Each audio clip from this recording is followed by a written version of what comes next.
నమస్తే రమ్మగారు. నమస్తే జీ. ఏదైనా ఒక మంచి కథ చెప్తారా? చాలా తెలివైన వాడి కథ ఒకటి చెప్దాం. మ్మ్. ఇవాళ రేపు తెలివైన వాళ్ళంటే ఎవరు చేయ జనరల్గా అసలు నీ ఐడియా? నా ఐడియా ఏంటంటే ఎవరితోనూ ఇష్యూ లేకుండా తన పని తను కామ్గా చేసుకుంటూ పోతూ గొడవలు గోలలు ఇలాంటివి లేకుండా అదే తన లైఫ్ ఒక సెటిల్మెంట్ ఉండేలాగా అని నేను అనుకుంటానండి. పాలిష్డ్గా చెప్తున్నా. నాకు తెలిసిన లాంగ్వేజ్ అంటే రమ్మగారు తెలివిగా తెలివి. నువ్వు తెలివిగా చెప్తున్నావు. తెలివి అంటే ఎంతటి వాడినైనా బోల్తా కొట్టించేయటం తెలివి. అదే తెలివి అంటే. అదే మరి తెలివి అంటే. అది తెలివి అంటే లేకపోతే మార్కులు రావడం, నా జీవితాన్ని నేను జీవిస్తా అంటాం తెలివి ఏమిటి? అదే అందరూ చేస్తారు. అది అది మంచి తెలివి రమ్మగారు. మంచే చెడా అడిగానా నేను అడగలేదు. అది కాదు కదా రమ్మగారు. తెలివి అంటే ఏమిటి? ఎవరినైనా సరే పట్టి కొట్టించేయటం, బోల్తా కొట్టించేయటం. అది అదే నేను accept చేయలేదు. చెప్పండి. తెలివితేటలు అంటే మామూలుగా మన జనరల్ తెలివితేటలు చేయ మంచి మార్కులు, ఎన్ని మార్కులు వచ్చినాయి వాడి భలే జీకే. ఏ విషయం మాట్లాడినా వాడు మాట్లాడేస్తాడు, అదొక తెలివి. ఏ పరీక్షలో అయినా వాడికి మార్కులు వచ్చేస్తాయి, వాడి ర్యాంక్ వచ్చేస్తుంటుంది, అది ఇంకో తెలివి. ఏ పని చెప్పినా చేసేస్తాడు, అది ఇంకో తెలివి. ఎక్కడికి వెళ్ళినా నెగ్గుకు వస్తాడు, అది ఇంకో తెలివి. ఎన్ని ఉన్నాయి చూడు తెలుగు. అదే కదా. ఇన్ని తెలుగులతో పాటు అష్ట తెలుగులు అంటాం మనం. 8 రకాల తెలుగులు. అవునా? 8 రకాల అష్ట తెలుగులు అంటాం. 8 రకాల తెలుగుల్లో ఆఖరిది అన్నిటికంటే చాలా అద్భుతమైనది ఏంటంటే ఎవరినైనా పల్టి కొట్టించడం. ఎవరికైనా వాళ్ళు బుట్ల పెట్టేస్తారు. వీళ్ళు ఎవరినైనా బుట్ల పెడతారు. కొంతమంది ఉంటారు చూడట్లా, అట్లా అతి తెలివి కలిగిన వాడు. దాన్ని తెలివి కాదు, అతి తెలివి. అతి తెలివి వాడు ఒకటి కథ చెప్తాం. ఓ ఊళ్ళో కుర్రాడు ఉండేవాడు. వాడు భలే చురుకు. చుట్టుపక్కల ఊళ్ళల్లో వాడికి మంచి పేరు ఉండేది. వాడు చురుకు, వాడు అబ్బో, వాడు కత్తి, వాడు ఇంకోటి ఏదో, ఇలాంటివి బాగా చెప్పుకునేవాళ్ళు. అయితే వీడు ఒకనాడు ఒక మిఠాయి అంగడి వాకిట్లో నుంచున్నాడు. వాడు భలే తెలివి, భలే తెలివిగా ఉండేవాడు. అయితే ఓసారి ఏమైందంటే ఒక మిఠాయి దుకాణం ఎదురుకుండా నుంచున్నాడు. మిఠాయి తిందామని ఉంది, డబ్బులు లేవు, ఉన్నా ఇచ్చే ఉద్దేశం లేదు. ఓకే, సరే అక్కడి నుంచి మిఠాయి దుకాణం ఆయనతో కాసేపు మాట్లాడి ఆయన ఇంప్రెస్ చేశాడు. ఓ మిఠాయి బుట్ట అరువు తీసుకున్నాడు. వస్తాను, డబ్బులు తెచ్చిస్తా అని చెప్పాడు. సరేనన్నాడు. మిఠాయి దుకాణం ఇంత బాగా మాట్లాడుతున్నాడు మరి కదా. సరే, పేరేంటి బాబా? నా పేరు డబ్బిచ్చండి అని చెప్పాడు. డబ్బిచ్చి అని చెప్పాడు. సరే, ఈ మిఠాయి చక్కగా బుట్ట మోసుకుని టకాటక లోపల ఉన్న తీపి ఉంది నోట్లో వేసుకుంటూ ఏలేసుకుంటూ వాడిని నడుచుకుంటూ పోయాడు. మధ్యాహ్నం వస్తాడు, సాయంత్రం వస్తాడు. చూసాడు, మధ్యాహ్నం లేదు, సాయంత్రం లేదు, మర్నాడు మధ్యాహ్నం దాకా వాడు రాలా. అక్కడి నుంచి వీడు ఆ ఊరు రాజుగారు చాలా గట్టివాడు. అక్కడున్న సైన్యం కూడా చాలా గట్టిది. అసలు వాళ్ళు అంతా మామూలు వాళ్ళు కాదు, అందరూ తెలివైన వాళ్ళే. వీడు మన మిఠాయి దుకాణం వాడు పోయి రాజుగారికి ఫిర్యాదు చేశాడు. బాబు, నిన్న పొద్దున ఒక డబ్బిచ్చి మిఠాయి బుట్ట పట్టుకెళ్ళాడండి, నాకు డబ్బులు ఇవ్వలేదండి అన్నాడు.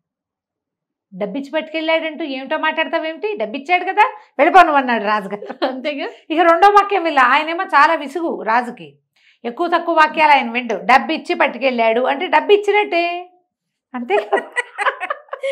బాగుంది. డబ్బిచ్చి పట్టుకెళ్తే ఇంకేం మాట్లాడతావు, నేను పంపించేయండి రా అని పంపించేశారు. వాడు రాజుగారిని చూడడానికి ఒక స్వీట్ డబ్బా పట్టుకొచ్చాడు. స్వీట్ డబ్బా దిగబడిపోయింది, ఆయన వెళ్ళిపోయాడు. ఈ స్వీట్ డబ్బా కూడా వేస్టే, పనేం అవ్వలేదు. వాడికి ఏం చేయాలో తెలియలే. డబ్బిచ్చి పట్టుకెళ్ళాడంటే డబ్బిచ్చాక ఇంకేమిటి అంటారు ప్రతి వాళ్ళు. ఏం చేయాలో అర్థం కాలేదు.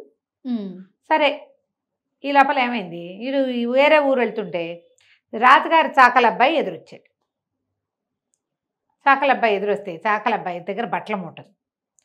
వీడేం చెప్పాడు, ఆ మూట బుట్ట ఉంది కదా, మిఠాయి బుట్ట. ఒరే, అక్కడ ఫ్రీగా మిఠాయి బుట్టలు పంచి పెడుతున్నాడు రా, నువ్వు తెచ్చుకోలేదా? నువ్వు చూడు, నేను తెచ్చుకుని తింటున్నాను. ఒక గుప్పెడు మిఠాయి ఎత్తి వీడి చేతిలో పెట్టాడు. చాకలబ్బాయి కుర్రవాడు అది నోట్లో వేసుకుని, ఎంత బాగుందో నేతి మిఠాయి, ఏమిటి ఇదే పంచి పెడుతున్నారా బాబు అన్నాడు. ఇదే పంచి పెడుతున్నారు, నేను నీ మూటకి నేను కాపలా ఉంటా, నీ బట్టల మూటకి, నువ్వు వెళ్ళు, మిఠాయి బుట్ట ఇస్తారు తెచ్చుకో అంటే అని నా పేరు నిన్న మధ్యాహ్నం అని చెప్పాడు. నిన్న మధ్యాహ్నం బాగున్నాయి. వీడు పోయాడు. అక్కడ మిఠాయి బుట్టలు ఏమీ లేవు, వెనక్కి వచ్చేసరికి మూట లేదు, నిన్న మధ్యాహ్నం కూడా లేదు, వాడు లేడు. ఏం చేయాలో తెలియలేదు వీడికి. మూట లేకపోతే ఇప్పుడు రాజుగారి బట్టలు సాయంత్రానికి అప్పచెప్పద్దు. రాజుగారి దగ్గరికి పోయాడు. నిన్న మధ్యాహ్నం నా మూట పోయిందండి, నిన్న మధ్యాహ్నం దగ్గర వదిలిపెట్టాను, నిన్న మధ్యాహ్నం నుంచి వీడు చెప్పడానికి ట్రై చేస్తున్నాడు. ఇప్పుడు నిన్న మధ్యాహ్నం అనేది ఎలా ఉంది, పేరుగా లేదు. నిన్న ఎవరు పట్టుకెళ్ళారు, నిన్న మధ్యాహ్నం అండి అన్నాడు. నిన్న మధ్యాహ్నం పట్టుకెళ్తే ఇప్పుడు వచ్చి చెప్తావా నువ్వు నాకు? పో అన్నాడా? పో అన్నాడు రాజు. పొమ్మన్నాడు. నీకు దిక్కుంచోటి చెప్పుకో. నిన్న మధ్యాహ్నం పోతే ఇవాళ వాడు అది కాదండి, వాడి పేరండి, వాడి పేరు లేదు గీడి పేరు లేదు, ఈయనకి అంత వినే విసుగులేవి ఓపిక లేదు అదే కదా. ఆయనకి అసలే పుట్టెడు విసుగు. రోజులు గడిచిపోయినాయి. వాడు చక్కగా రాజుగారి బట్టల మూటని లేవ తీసుకెళ్ళిపోయాడు.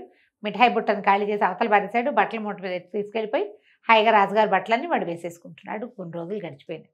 ఓ రోజు రాజుగారు మంచినీళ్ళు గుర్రం మీద ఎక్కడికో వెళ్తున్నాడు. ఎక్కడి నుంచో తిరిగి వస్తున్నాడు. మన ఈ డబ్బిచ్చిగా అబ్బాయి కుర్రవాడు అక్కడ నుంచుంటే రాజు అన్నాడు, అబ్బాయి ఈ గుర్రాన్ని కాస్త పట్టుకో, నేను చెరువులోకి వెళ్ళి కాసిన మంచినీళ్ళు తాగొస్తాను అని చెప్పాడు. గుర్రం నీళ్ళ వైపుకి దిగే ఉద్దేశంలో లేదు. మామూలుగా గుర్రాలు నీళ్ళలోకి దారి తీస్తాయి, దాన్ని దాహం వేస్తే అది దారి తీసేస్తుంది, అది గట్టు మీదే నుంచుంది. ఈయన ఏం చేశాడు, కుర్రాడికి ఇచ్చి దిగబోతూ నీ పేరేమిటో అన్నాడు. నా పేరు గుర్రాలవాడండి అని చెప్పాడు. గుర్రాలవాడు అని చెప్పి రాజుగారు లోపలికి వెళ్ళి చెరువులో దిగి కాస్త కాళ్ళు కడుక్కుని కాస్త నీళ్ళతో మొహం మీద చల్లుకొని ఓ దోసెడు తాగి వెనక్కి తిరిగి చూస్తే గుర్రాలవాడు లేదు, గుర్రము లేదు. వాడు లేడు, గుర్రము లేదు. ఈయన ఆదరా బాదరా చెరువు గట్టు మీదకి ఎక్కాడు. ఎక్కడ ఏమీ కనపడి వాడు ఆ గుర్రం వేసుకుని లగెత్తుకుని వెళ్ళిపోయాడు. ఇక రాజుగారు కాళ్ళు ఈడ్చుకుంటూ వచ్చాడు. అక్కడ ఏ ఊరి దగ్గర ఈయన ఆగాడో అక్కడ ఉన్న తహసీల్దార్ని గాకేస్తే వాడు ఇంకొక గుర్రాన్ని ఇచ్చి పంపించాడు. అక్కడి నుంచి రాజుగారు ఊళ్ళోకి వెళ్ళాక మంత్రి పిలిచేపాడు, గుర్రాలవాడు నా గుర్రాన్ని పట్టుకుపోయాడు అని చెప్తే, గుర్రాలవాడు పట్టుకెళ్తే ఇంకా పెద్ద ప్రశ్న ఏముందండి అందులో అంటాడు మంత్రి.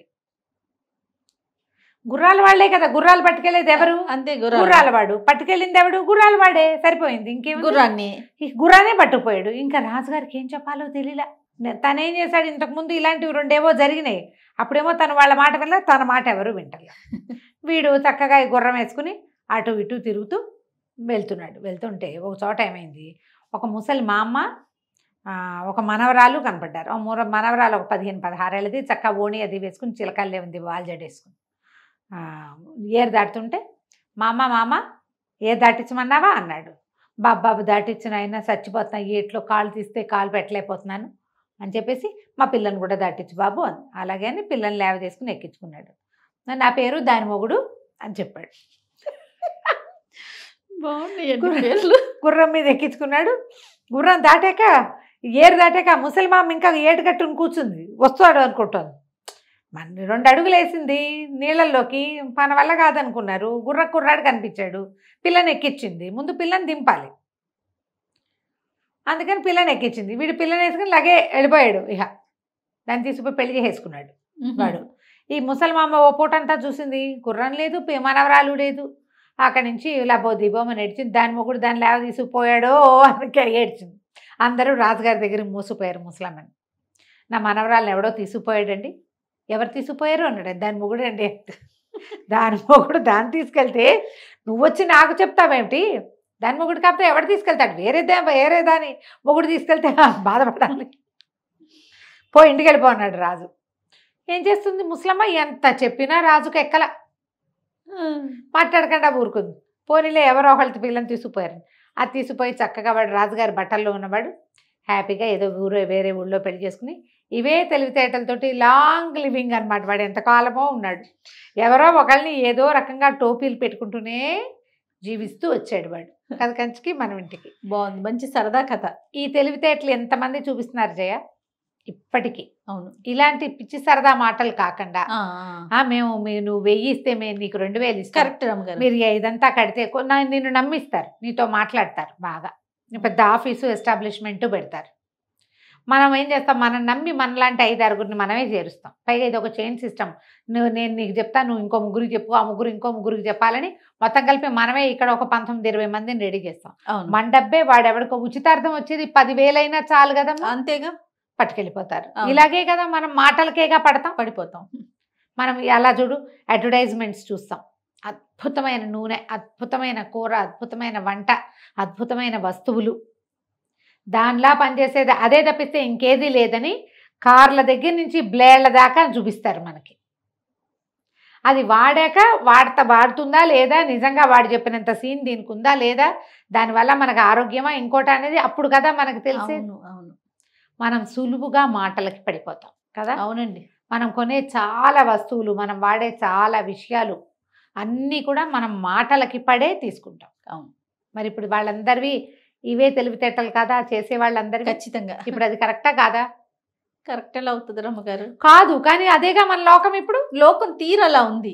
ఎదుటి వాళ్ళు మోసం చేసే దాంట్లో లోకం తీరలా ఉంది. తీరలా అంతే. ఉంది. పైగా మనం తెలివిగా ఉండటమే మనం తెలివిగా ఉండటం ఇంపార్టెంట్. అంతే. కథ కంచికి మనం ఇంటికి. రైట్ అండి. నమస్తే. నమస్తే.